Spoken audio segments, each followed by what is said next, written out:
तो हम पढ़ रहे हैं क्लास 10 का मैथ, चैप्टर नंबर 3। चैप्टर का नाम है linear equation in two variables. ठीक है, और मैंने आपको दो लेक्चर मैंने करा दिए, इसके ये तीसरा लेक्चर है। फिर से बता देता हूँ, इस चैप्टर के अंदर सिलेबस को लेकर कंफ्यूजन होने वाली है, होनी भी चाहिए। जो अच्छे टीचर हैं उनको पता है कि क्या आने वाला है क्या नहीं आने वाला है। आपको लगता है कि आपके अकॉर्डिंग ये छूट गया है, लेकिन नहीं, वो आने वाला है।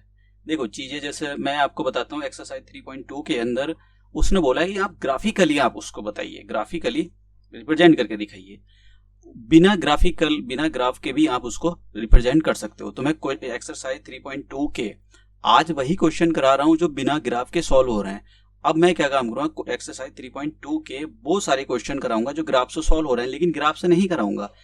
हम करेंगे जो क्वेश्चन ऐसे सॉल्व होने वाले, जैसे आज सॉल्व करेंगे कुछ ऐसे करेंगे, कुछ सब्स्टिट्यूशन मेथड से करेंगे कुछ, और मैं ये भी बताऊंगा कि आप उन्हीं क्वेश्चनों को कैसे सॉल्व कर सकते हो एलिमिनेशन मेथड से। तो ठीक है, चलो स्टार्ट करते हैं हम आज का। सबसे पहले मैं फिर से बता देता हूँ, आप कॉन्सेप्ट पर जरूर ध्यान दियो। देखो, कॉन्सेप्ट एक बुनियाद होती है।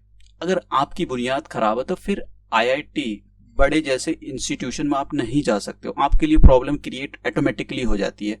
और ये ऐसी प्रॉब्लम होती है कि आपके लिए कोई सॉल्व नहीं कर सकता, आप इस प्रॉब्लम को खुद ही सॉल्व कर सकते हो। कैसे सॉल्व करोगे? आपको पढ़ना पड़ेगा। देखिए, पढ़ने का कोई शॉर्टकट नहीं होता, कोई नॉलेज नहीं। अगर आपको नॉलेज चाहिए तो उसके लिए आपको एक्सपीरियंस करना पड़ता है, पढ़ना पड़ता है, बहुत सारी चीजें करनी पड़ती है। तो आपको ये पढ़ना ही पड़ेगा। आपको लगता है कि ये सब चीजें, हालांकि आपको लगता है कि ये सब चीजें बेकार नहीं है, ये प्रैक्टिकल लाइफ में यूज होती है। स्ट्रेट लाइन हमेशा प्रैक्टिकल लाइफ में यूज होती है, लेकिन आपको नहीं पता, इसलिए आप ऐसा सब बोलते रहते हैं कि ये सब क्या कभी काम आएगा। आप साइंटिस्ट नहीं बन रहे हो तो इसका मतलब ये नहीं कि ये आपके लिए बेकार है। जो साइंटिस्ट बनेगा, रिसर्च करेगा, इस फील्ड में जाएगा, उसके लिए तो सब कुछ है ना ये। तो चलो आज का हम ये स्टार्ट करते हैं। तो आज हम दो क्वेश्चन कवर करेंगे एक्सरसाइज 3.2 के, और मैं आपको बता देता हूँ। ये देखिए, क्वेश्चन नंबर 3 और क्वेश्चन नंबर 2 ही कवर करेंगे हम आज इस एक्सरसाइज के अंदर। जो बाकी क्वेश्चन है वो एक्चुअली ग्राफिकल मेथड से बताएं, और मैं चाहता हूं कि पहले मैं आपको सब्स्टिट्यूशन मेथड कराऊं और उसके बाद में एलिमिनेशन बताऊं, फिर उसके बाद में मैं बहुत सारी एप्लीकेशन लेकर आऊंगा तुम्हारे लिए। जैसे ग्राफिकल मेथड से सॉल्व किए, एक एप्लीकेशन दी हुई है एक्सरसाइज 3.1 के अंदर एप्लीकेशन है, उसने बोला ग्राफिकल मेथड से सॉल्व किए। नहीं, हम उनको ग्राफिकल से नहीं, सब्स्टिट्यूशन मेथड और एलिमिनेशन मेथड से सॉल्व करेंगे। ठीक है, वही क्वेश्चन आ सकता है और आगे लिख दिया जाएगा आपको सब्स्टिट्यूशन मेथड या एलिमिनेशन मेथड से सॉल्व करें। तो चलो ठीक है, आज हम देखते हैं। तो मैंने आपको, उसने बोला है क्वेश्चन नंबर 2 के अंदर कि ऑन कंपेयरिंग, आपको कंपेयर करना है the ratios a1 upon a2, b1 upon b2, c1 upon c2, और find out the whether the lines, ये जो लाइंस है representing the following pairs of the linear equation intersect a point. क्या ये एक पॉइंट पर इंटरसेक्ट करती है? जब दो लाइन एक पॉइंट पर इंटरसेक्ट करती है, मैंने पीछे भी बताया, हम बोलते हैं कि उस जो दो लाइन है उनके यूनिक सॉल्यूशन होंगे। फिर बोला है क्या ये दो लाइन पैरेलल है? मैंने पीछे बताया कि जब दो लाइन पैरेलल होती हैं तो हम बोलते हैं कि उनके कोई सॉल्यूशन है ही नहीं, नो सॉल्यूशन। अब तीसरे पॉइंट में कह रहा है क्या ये एक लाइन कोइंसाइड कर रही है, सुपर इम्पोज है एक दूसरे के, वो एक दूसरे के ऊपर चढ़ी हुई बैठी है? तो मैंने पीछे भी बताया, जब एक लाइन दूसरी लाइन के ऊपर बैठी हुई होती है तो हम कहते हैं कि दो उनका जो सॉल्यूशन होगा वो मैनी सॉल्यूशन होते हैं। ठीक है, तो हम आज स्टार्ट करते हैं। और देखिए, मैं आज क्वेश्चन कराने पर फोकस करूंगा। मैं ये कॉन्सेप्ट वगैरह मैं पीछे करा चुका हूँ, आप देख लेना, क्योंकि फिर सारा लेक्चर उसी में निकल जाता है। तो क्वेश्चन नंबर 1 है, क्वेश्चन नंबर 1, और जैसे मैंने कहा कि आप क्वेश्चन नंबर 1, क्वेश्चन नंबर 2 का पार्ट 1 है 5x minus k 4y plus 8 equal to 1। Question number 1 बोला, मैंने कंपैरिजन कर दिया मैंने इसका, a1x plus b1 bye, sorry y लिखा जाएगा यहाँ पर, c1 इक्वल टू 0। तो a2 की वैल्यू यहाँ पर कितनी, a1 की वैल्यू, सॉरी a1 की वैल्यू कितनी आ जाएगी 5, और b1 की वैल्यू कितनी आ जाएगी, यहाँ से आ जाएगी -4, और c1 की वैल्यू कितनी आ जाएगी, ये आ जाएगी आपके पास 8। अब मैं दूसरी इक्वेशन लिखने के लिए जा रहा हूँ, तो ये आ जाएगा हमारे पास, दूसरी इक्वेशन है 7x प्लस 6 बाय माइनस के 9 इक्वल टू 0। इक्वेशन नंबर 2 बोल देता हूँ, ये 6 लिखा हुआ है। ठीक है, कभी आप गलती से इसको कुछ और लिख दो तो मैं कंपैरिजन कर देता हूँ, a2x plus b2 by plus c2 equal to 0। Equation number, चलो ठीक है, आप मत दो, कंपैरिजन कर दो दोनों की। तो कितना आ जाएगा, A2 की वैल्यू 7 आ जाएगी, B2 की वैल्यू यहाँ से निकल कर आ जाएगी 6 और C2 की वैल्यू यहाँ से आ जाएगी -9।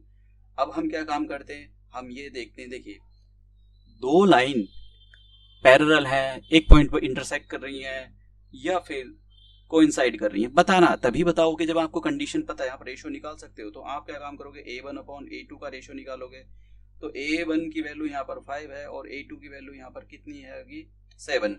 फिर आप B1/B2 की वैल्यू निकालोगे, तो ये कितना आएगा, -4/6, दैट इज कितना आया, -2/3।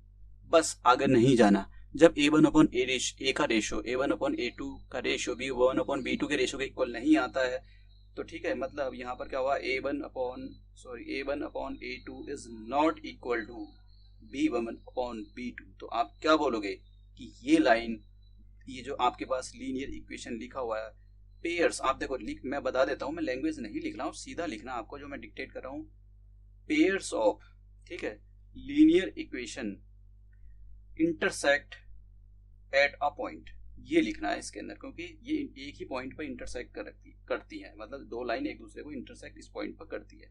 और अगर आपसे इसी क्वेश्चन के अंदर पूछता है कि ऐसे इक्वेशन दे दिया है कि कैसे सॉल्यूशन होंगे, कितने सॉल्यूशन होंगे, तो आप बोलोगे यूनिक सॉल्यूशन। आप दूसरे टाइप से पूछने का क्वेश्चन यूनिक सॉल्यूशन, आप बोलोगे this pairs of the linear equation has unique solution, ये लिखने का तरीका है, ठीक है। तो नेक्स्ट क्वेश्चन की नेक्स्ट पार्ट है हमारे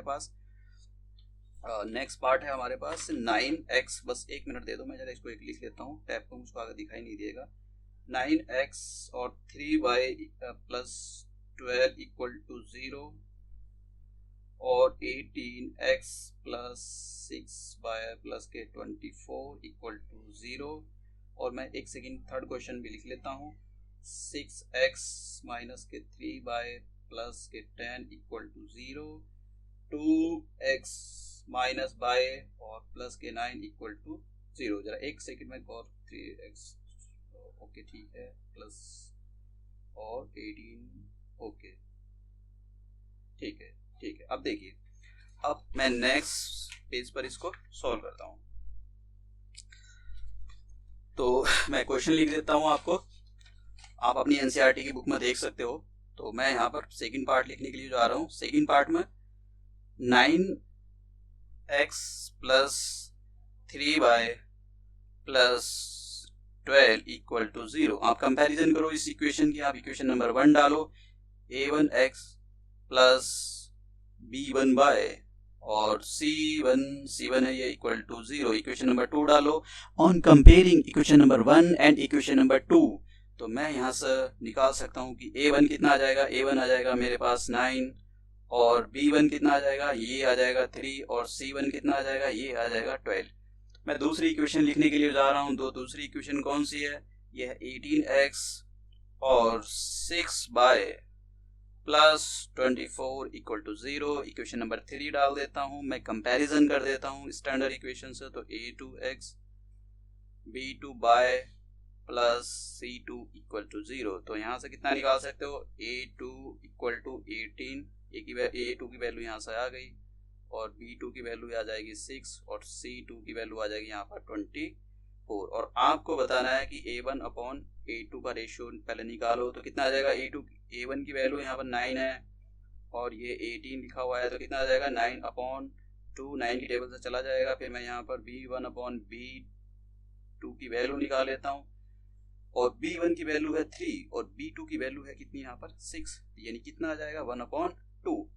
c1/c2 निकाल लेता हूँ मैं, तो कितना आ जाएगा यहाँ पर, c1 की वैल्यू यहाँ पर 12 है और इसकी वैल्यू c2 की वैल्यू है 24। 12 की टेबल से देखिए दो जा रहे हैं, एक 1 जा रहा है, एक 2 जा रहा है। तो आप क्या लिख सकते हो, देखिए उसने पूछा है लाइन क्या करेंगी, कट करेंगी या पैरेलल जाएंगी या एक दूसरे के ऊपर चढ़ी बैठी होंगी, जिसको इन्होंने कोइंसिडेंट बोला है। तो ठीक है, जब हमने ये देखा कि a1/a2 equal to b1/b2 equal to c1/c2, ये कंडीशन किसके लिए हो, ये कंडीशन उसके लिए है जब दो लाइन एक दूसरे के ऊपर चढ़ी बैठी है। इसका मतलब ये होगा, अगर आप ये जो इक्वेशन लिखी हुई है इससे एक लाइन ड्रॉ करोगे, ठीक है, और ये जो इक्वेशन है इससे एक लाइन ड्रॉ करोगे तो एक दूसरे के ऊपर चढ़ी बैठी होंगी, तो कैसे सॉल्यूशन आएंगे? मैनी सॉल्यूशन आएंगे। बस क्वेश्चन के अंदर ये पूछ रहा है कि ये दो लाइन है, pair of the linear equation है, ये क्या करेंगी? तो they are parallel to each other. Answer है ये कि they are parallel to each other. अब देखिए दूसरी बात, क्वेश्चन ऐसे भी पूछ सकता है कि how what is the solution of this equation, pair of the system of the linear equation. तो आप लिखोगे दूसरा तरीका अगर मान लो इस तरीके से पूछ रहा है तो यही छोड़ेंगे, दूसरे तरीके से पूछ रहा है तो आप बोलोगे ये एक पैरेलल होगी, has this system of the equation has no solution. Sorry ये मैंने गलत बोल दिया, ये पैरेलल नहीं होगी, ये एक दूसरे के कोइंसाइड होगी, ठीक है, कोइंसिडेंट टू इज, तो हैज मैनी सॉल्यूशंस, ठीक है। तो ये आंसर, ठीक है, ये पैरेलल नहीं था ये, क्योंकि ये कंडीशन जो होती है वो एक दूसरे के सुपर इम्पोज के लिए होती है। तो नेक्स्ट क्वेश्चन की ओर मूव करते हैं। क्वेश्चन नंबर एनसीईआरटी का क्वेश्चन नंबर 2 का पार्ट ही क्वेश्चन नंबर 2 ही था, ठीक है। पार्ट थर्ड देखते हैं। पार्ट थर्ड के अंदर बोला है कि 6x माइनस के 3 bye plus k 10 equal to 0। Comparison करो, क्या आएगा? यहाँ से मैं सीधा डायरेक्ट कर रहा हूँ कि a1 की वैल्यू आ जाएगी 6, b1 की वैल्यू आ जाएगी माइनस के 3 और c1 की वैल्यू कितनी आ जाएगी 10, ठीक है। और दूसरी इक्वेशन हमारे पास इक्वेशन नंबर 1 डाल देता हूँ। आप बोर्ड के अंदर स्टैंडर्ड इक्वेशन जरूर लिखना अगर आपको मार्क्स चाहिए, वरना तो वो आपके मार्क्स काटने के लिए वहां पर बैठा हुआ है, वो नहीं चाहता है कि आपको मार्क्स मिले, बस आपको मार्क्स उसकी जेब से निकालने हैं।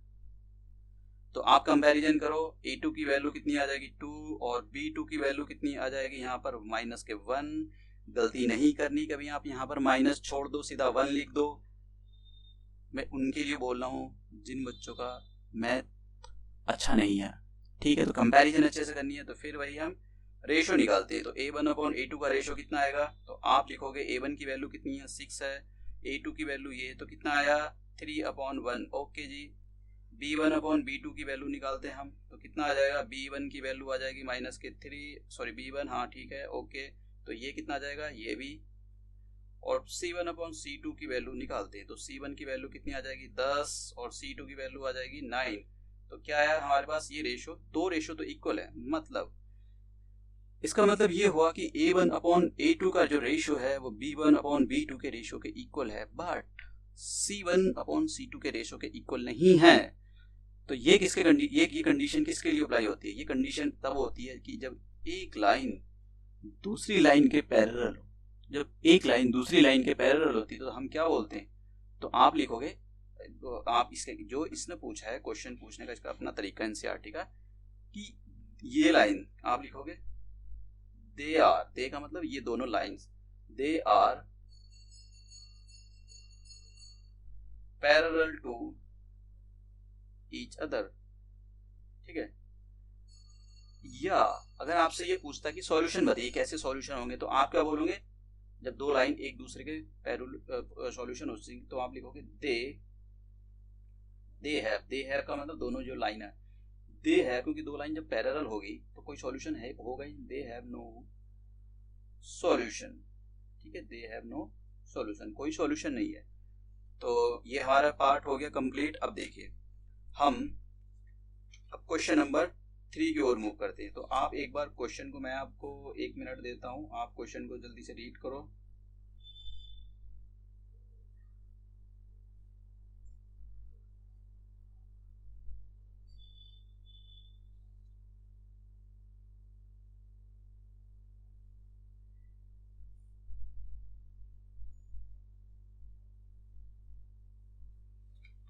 ठीक है, जल्दी से रीड करो, जिसको करना है वो कर सकता है।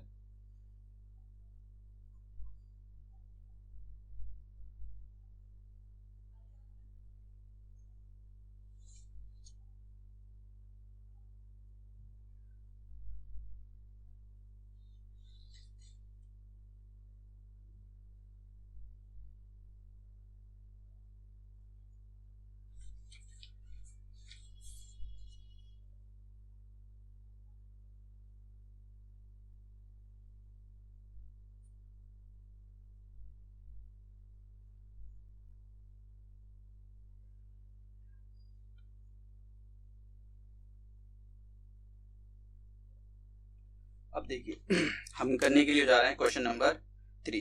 तो क्वेश्चन नंबर 3 पढ़ते हैं। ऑन कंपेयरिंग द रेशियोज, आपको इन रेशियोज को comparison find out the pair of the equations are consistent और नॉन इनकंसिस्टेंट। देखिए कंसिस्टेंट है या नहीं है, पीछे जो क्वेश्चन में पूछा सब के अंदर एक ही काम करना है। ऐसा लगता है कि जैसे कुछ नया पूछ रहा हो, कुछ भी नया नहीं पूछ रहा है वो। क्वेश्चन नंबर 1 लिखता हूं मैं, पार्ट 1 है इसका। पार्ट 1 क्या है कि 3x प्लस के 2y इक्वल टू, ये आप स्टैंडर्ड फॉर्म में लिखो इसको, तो 3x प्लस के 2y माइनस के 5 इक्वल टू, ये इक्वेशन नंबर 1 डालो और कंपैरिजन करो यहाँ पर। तो कितना आ जाएगा, a1x प्लस के b1y और c1 इक्वल टू 0। कंपैरिजन करो यहाँ से, तो a1 की वैल्यू कितनी आ गई 3, b1 की वैल्यू 2, c1 की वैल्यू माइनस के 5। अब हम दूसरी इक्वेशन लेते हैं। तो दूसरी इक्वेशन क्या है हमारे पास, दूसरी इक्वेशन है 2x माइनस के 3 इक्वल टू 7। तो आप 2x माइनस के 7, जैसे मैंने कहा आपको स्टैंडर्ड फॉर्म में लिखना पड़ेगा इसको। गलती होने, इक्वेशन नंबर 2 दे देता हूं मैं, गलती होने के चांसेस बढ़ जाते हैं। तो आपको बोर्ड के अंदर प्रेशर ज़्यादा होता है एग्जाम टाइम पर, तो आपको गलती नहीं करनी है, इसलिए इस पूरा सिस्टमेटिक वे में अरेंज करके चलना है। तो आपको a2 की वैल्यू आपको निकालनी, यहाँ पर 2 आ जाएगी, b2 की वैल्यू यहाँ पर आ जाएगी माइनस के 3 और c2 की वैल्यू आ जाएगी माइनस के 7। अब देखिए वही हम रेशियो निकालते हैं कि a1 अपॉन a2। तो a1 की वैल्यू यहाँ पर 3 है और a2 की वैल्यू 2 है। फिर मैं यहाँ पर b1 अपॉन b2 की वैल्यू निकालता हूँ, तो b1 की वैल्यू 2 है और b2 की वैल्यू यहाँ पर माइनस के 3 है। देखिए आप यही देखो, रेशियो मतलब आगे जाने की जरूरत ही नहीं। a1 upon a2 is not, मैं यहाँ लिख देता हूँ, a1 upon a2 is not equal to b1 upon b2। और जब ये एक दूसरे के इक्वल नहीं होते तो ये कंडीशन किसकी होती है कि दो लाइन एक दूसरे को एक पॉइंट पे इंटरसेक्ट कर रही है। और मैंने आपको बताया था कि ये कंसिस्टेंट की कंडीशन में आता है। कंसिस्टेंट की दो कंडीशन होती है, या तो ये होगी या एक लाइन दूसरी के ऊपर चढ़ी हुई बैठी होगी। तो मतलब आप क्या बोलोगे कि ये बोलोगे कि ये दो लाइन कैसी है, कंसिस्टेंट है, दे आर कंसिस्टेंट। ठीक है, बस इसमें ये नहीं बताना कौन सा सॉल्यूशन, क्या सॉल्यूशन, ठीक है। या आप एक देखो, एक ही क्वेश्चन है ये, आपको लग रहा है कि ये लगा है, वहां तक ही जाना है, आगे लिखने का बस तरीका थोड़ा बदल गया है। तो क्वेश्चन नंबर हम सेकंड है हमारे पास कि 2x minus 3y equal to 8 और 4x minus 6y equal to 9। तो देखिए हम नेक्स्ट क्वेश्चन की ओर मूव करते हैं। Part number second, 2x minus 3y equal to 8। तो मैं इसको स्टैंडर्ड फॉर्म में कन्वर्ट कर लेता हूं। तो 2x माइनस 3y माइनस के 8 इक्वल टू 0। इक्वेशन नंबर 1 दे दो, कंपेयर कर दो। किससे करना है, स्टैंडर्ड इक्वेशन से करो। कंपेयर क्यों करते हैं, क्योंकि हमको यहाँ पर a1 और a2 की वैल्यू चाहिए। तो ये आ जाएगा a1 की वैल्यू, b1 की वैल्यू कितनी आ जाएगी, फिर से देखो ये b1 कितना है, यहाँ पर y का कोफिशिएंट b1 है और यहाँ पर y का कोफिशिएंट आप देख रहे हो -3 है। c1 कितना है यहाँ पर -8।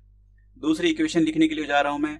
तो दूसरी इक्वेशन है जो गिवन है हमारे पास कि 4y, ठीक है, दूसरी इक्वेशन हमारे पास जो गिवन है 4x माइनस के 6y equal to 9। Standard form में लिखते हैं हम, तो कितनी आ जाएगी 4x 6y माइनस के 9 इक्वल टू 0। इक्वेशन नंबर 3 डाल दो। और जैसे मैंने कहा बोर्ड वाले को अच्छा लगना चाहिए, 3 मार्क्स का क्वेश्चन आएगा ये। हालांकि मैं आपको बताऊंगा कि किस टाइप के बोर्ड के अंदर क्वेश्चन पूछे जाते हैं। आप कंपैरिजन करो, a2x plus b2y plus c2, question number 4।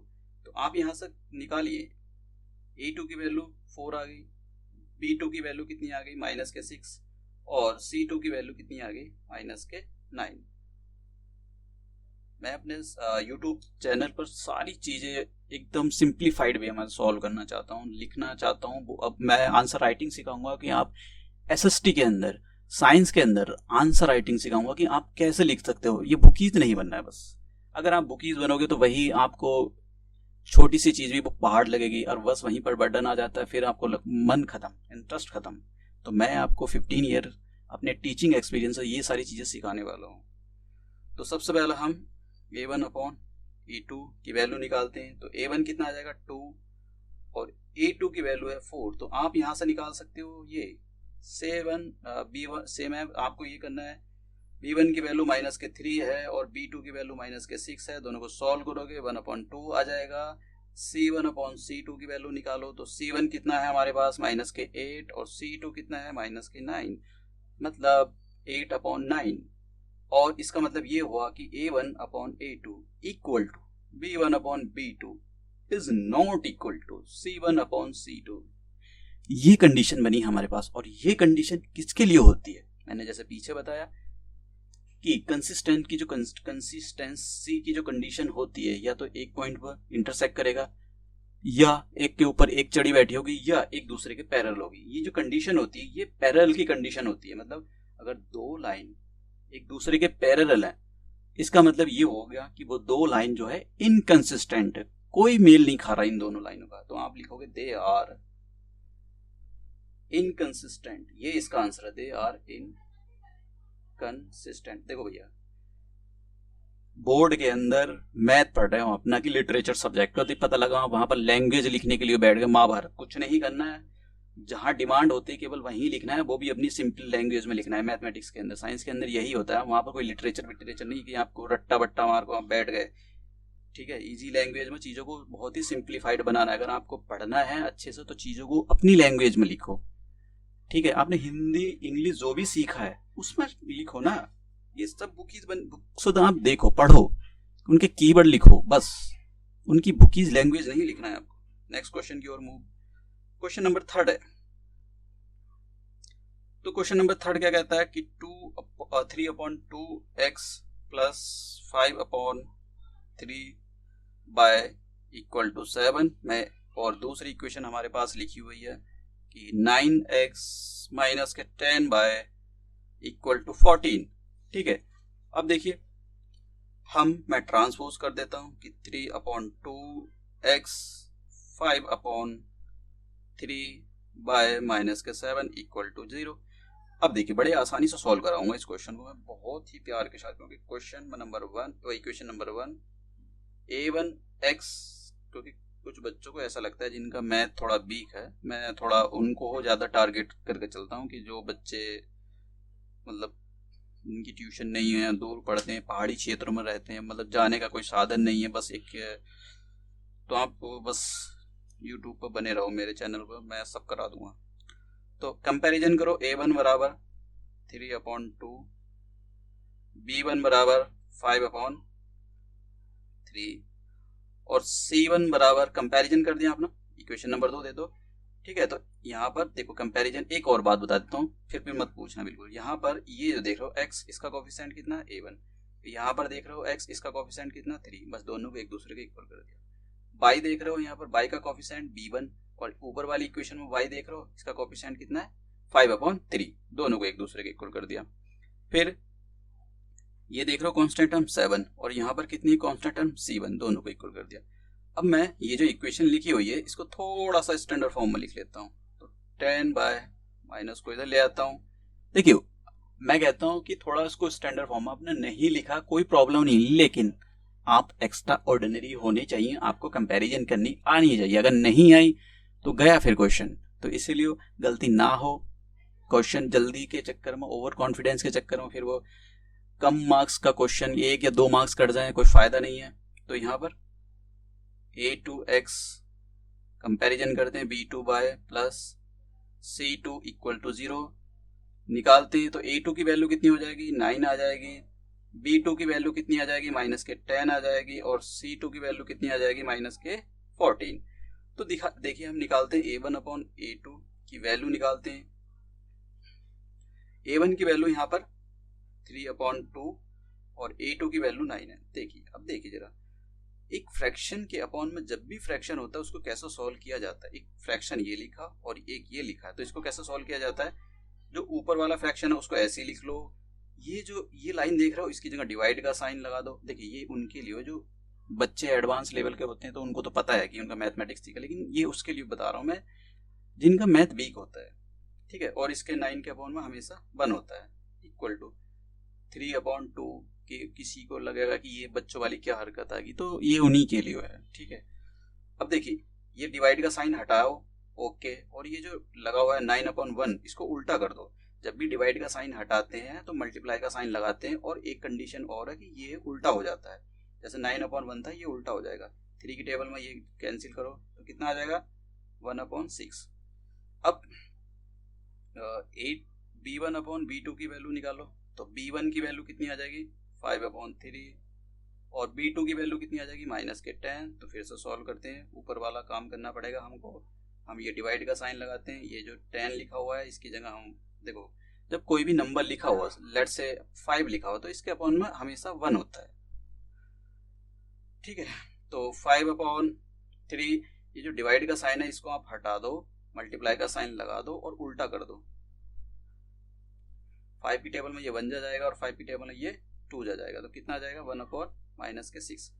अब देख लेता हूँ मैं कभी किसी साइन की गड़बड़ तो नहीं है, क्योंकि एक ही जैसे आंसर आ रहे हैं, ठीक है, कोई गड़बड़ी नहीं है। अब देख रहा हूँ ये 1/6 आ रहा है, ये माइनस के 1/6 आ रहा है। यहीं पर मतलब देखो नंबर तो एक जैसे आ रहे हैं लेकिन साइन की मतलब साइन अलग है। तो मैं एक बार कन्फर्म को कर लेता हूँ कि कुछ गड़बड़ तो नहीं होगी, कभी पता लगा थोड़ा साइन वाइन में लिखता हूँ मुझसे। हाँ ठीक है, ओके, नो प्रॉब्लम। हाँ ठीक है, ओके, तो 5, ओके ओके, नो, हाँ ठीक है। तो आप लिखोगे ये कंडीशन किसकी आ गई, जब A1/A2 is not equal to B1/B2, ये कंडीशन किसकी है। आप बोलोगे ये कंडीशन तो उसकी है ना, they are consistent, they are consistent. मैंने आपको बताया था कि कंसिस्टेंट की 2 कंडीशन, एक कंडीशन ये होती है कि एक दूसरे को ये, और इसका तरीका ये होता है पता करने का, A1/A2 निकालो और ये B1/B के नॉट के इक्वल आना चाहिए।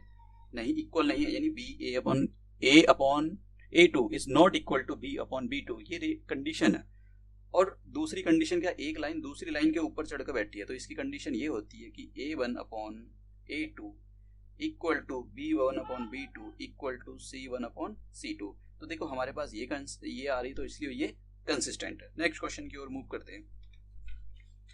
तो क्वेश्चन नंबर कौन सा था, ये 3 कर चुके हैं हम, क्वेश्चन नंबर 3 था। तो मैं नेक्स्ट स्लाइड ले लेता हूँ, ठीक है, ओके ओके। हाँ, क्वेश्चन नंबर कौन सा था हमारे पास, ये 2 था, सॉरी 3 कर चुके हम। 4th क्वेश्चन करने के लिए जा रहे हैं। तो 4th क्वेश्चन है हमारा कि I'm sorry कि 5x - के 3 इक्वल टू ये। आप भी जब क्वेश्चन लिखो एग्जाम में तो बहुत ही केयरफुल लिखना, कभी पता लगा आपने कोई साइन या कोई डिजिट गलत लिख ली तो उसकी वजह से आपका जो सारा क्वेश्चन है वो खराब गलत हो जाएगा। खराब नहीं होता, गलत होता है। क्या हो, A1 की वैल्यू आ गई 5 और B1 की वैल्यू आ गई -3 और C1 की वैल्यू आ गई -11। ठीक है, अब दूसरी इक्वेशन लिखते हैं। तो दूसरी इक्वेशन में लिख देता हूं यहां पर -10x प्लस के 6y इक्वल टू -22 लिखा हुआ है। तो मैं इसको इधर ट्रांसपोज कर देता हूं, प्लस का हो जाएगा। तो यहां से कंपैरिजन करके निकाल देता हूं। तो A2x B2 ये क्वेश्चन मैंने पीछे करवा चुका हूं मैं, ठीक है। A2 बराबर कितना आ जाएगा -10 और B2 की वैल्यू कितनी आ जाएगी 6 और C2 की वैल्यू कितनी आ जाएगी यहाँ पर 22। अब हम क्या करते हैं, कंपैरिजन करते हैं। A1/A2 निकालते हैं तो कितना आ जाएगा, तो ये आ जाएगा 1/2। B/B2 निकालते हैं तो ये आ जाएगा -3/6, दैट इज -1/2। उसके बाद में हम निकालते हैं C1/C2। तो C1 की वैल्यू आ जाएगी -11 और C2 आ जाएगा 22। तो आप निकाल सकते हो। तो आप देख रहे हो सारे -A/2 -A/2 -A/2। तो आप बोलोगे कि A1/A2 equal to B1/B2 equal to C1/C2। ये किसकी कंडीशन है, जल्दी से बताओ, कंसिस्टेंट की या इनकंसिस्टेंट की। फिर से बता देता हूँ, मैं बार बार रिवीजन करा देता हूँ। मैंने कंसिस्टेंट की 2 कंडीशन बताई थी। कंसिस्टेंट छोटा सा लिख रहा हूँ। एक तो होती है ये वाली condition, A1/A2 is not equal to B1/B2। एक कंडीशन ये होती है कि A1/A2 equal to B1/B2 equal to C1/C2। ये कौन सी कंडीशन होती है मेरे भाई? ये वाली। ये कौन सी कंडीशन होती है? जब एक लाइन दूसरी लाइन के ऊपर बैठी हुई है, तो यही तो कंडीशन आ रही है। तो आप क्या बोलोगे? They are consistent. Yes. Next question की ओर मूव करते हैं। तो क्वेश्चन नंबर था हमारे पास ये फोर्थ पार्ट था। फिफ्थ पार्ट देखते हैं। बड़े इंटरेस्टिंग क्वेश्चन है साहब। 4/3 प्लस के 2/8। तो आप क्या काम करो, 4/3 प्लस के 2/= -8 इक्वल इक्वेशन नंबर 1 दो, कंपैरिजन करो। तो यहाँ से मैं बस सीधा मैं कंपैरिजन करके लिख रहा हूँ। आप पीछे वाला जो था बोर्ड के अंदर वैसे ही करना, क्योंकि थोड़ा सा टाइम बच जाएगा और जल्दी से मैं लेक्चर खत्म कर दूंगा। A1, B1 और C1 की वैल्यू निकाली यहाँ से। और इक्वेशन नंबर 2 कौन सी है मेरे पास? 2x प्लस के 3y = 12। स्टैंडर्ड फॉर्म में लिखो 2x प्लस के 3y = 0। अब मैं यहाँ से कंपैरिजन करने के लिए जा रहा हूँ। तो कंपैरिजन करूंगा तो कितना आ जाएगा? A2 आ जाएगा 2, B2 बराबर आ जाएगा 3 और C2 बराबर कितना आ जाएगा? माइनस के ये। तो मैं यहाँ से A1/A2 की वैल्यू निकाल देता हूँ। तो A1 की वैल्यू कितनी है हमारी? 4/3 अपॉन A2 की वैल्यू 2। तो सॉल्व करते हैं इसको। 4/3 एक रेशियो लिखा हुआ है 4/3, इसके अपॉन में 2 आ रहा है। तो हम इसकी जगह, ये जो लगा हुआ है इसकी जगह डिवाइड का साइन लगा देते हैं, इसकी जगह 1 लगा देते हैं। तो आप कैसे सॉल्व करोगे? 4/3 डिवाइड का साइन हटाओ, इसको उल्टा कर दो, इस वाले फ्रैक्शन को 2 नीचे ले आओ, 1 को ऊपर ले जाओ। ये 2 की टेबल में 1 जा जाएगा, 2 की टेबल में 2 जा रहा है। तो कितना जा रहा है? ऊपर 2 और 1 बचा, यानी 2 और 1 की मल्टीप्लाई करोगे 2 आ जाएगा, नीचे 1 और 3 की मल्टीप्लाई करोगे तो ये आ जाएगा। अब हम निकालते हैं B1/B2 की वैल्यू। तो B1 की वैल्यू कितनी है? 2। B2 की वैल्यू कितनी है? 3। अब देखिए C1/C2 की वैल्यू निकालता हूँ। देखिए मैं यहाँ पर स्पेस बचाने के चक्कर में, क्योंकि मेरे को नेक्स्ट टैबलेट के नेक्स्ट पेज पे देखने में दिक्कत होती है, तो इसलिए आप जो है बोर्ड में बिल्कुल अच्छे से लिखना है। ये लाइन वाइन ड्रॉ नहीं करना है आपको, मतलब अच्छे से लिखना है वहाँ पर एग्जाम के अंदर। तो C1/C2, C1 की वैल्यू कितनी है यहाँ पर? 8 है। और C2 की वैल्यू कितनी आ गई? ये तो आप 4 की टेबल से खत्म करो, माइनस हट गया, सॉरी, अभी तो मैंने 8 की टेबल में कर दो 4 की टेबल में 2 जा और 4 की टेबल में 3 जा, तो कितना आ जाएगा? 2/3। तो आप देख सकते हो A1/A2 equal to B1/B2 equal to C1/C2। ये आया ना, देखो तीनों रेशो 2/3, 2/3, 2/3। तो ये कौन से सॉल्यूशन होंगे? तो मतलब जब ये कभी भी आता है तो एक लाइन दूसरी लाइन के ऊपर चढ़ी बैठी हुई होती है, तो आप बोलोगे दे आर कंसिस्टेंट। ठीक है।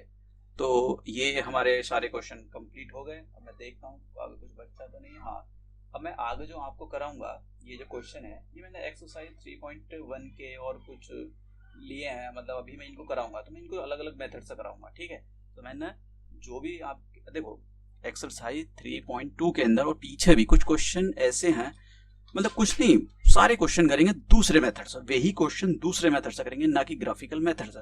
जैसे कि एक्सरसाइज को अगर आप देखो, जो 3.2 की एक्सरसाइज है, इसके अंदर जो क्वेश्चन नंबर 1 है उसको मैं दूसरे तरीके, उसने बोला ग्राफिकल मेथड से करें। और नीचे क्वेश्चन नंबर 3 के नीचे भी कुछ क्वेश्चन है, एनसीईआरटी की जो एक्सरसाइज है 3.2 के नीचे भी क्वेश्चन नंबर 3 के बाद उसने ग्राफिकल मेथड से बोला था। हम ग्राफिकल मेथड से नहीं करेंगे, हम करेंगे उसको दूसरे मेथड से, लेकिन वही क्वेश्चन। यही तो आपके साथ भूल हो रही है कि आपको लगता है ये छूट गया, लेकिन नहीं छूटा है। मेथड छूटा है लेकिन क्वेश्चन दूसरे टाइप से हो सकता है। ठीक है। तो हम ये आज यहीं स्टॉप करते हैं। ठीक है। Okay, thank you.